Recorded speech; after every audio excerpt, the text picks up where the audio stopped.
নতুন একটি রাজনৈতিক দলের এক অর্বাচীন বালকের ন্যায় আচরণ করছেন একজন রাজনৈতিক নেতা।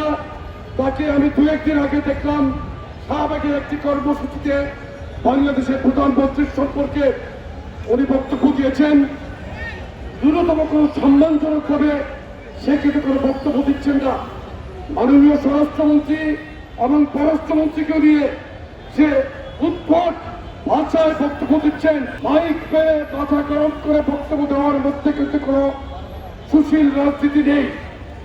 রাজনীতি কিন্তু করতে হবে দীর্ঘদিনের প্র্যাকটিস। আমরা রাজনীতি করছি বাংলাদেশে, আমার রাজনীতির বয়স প্রায় 40 বছর।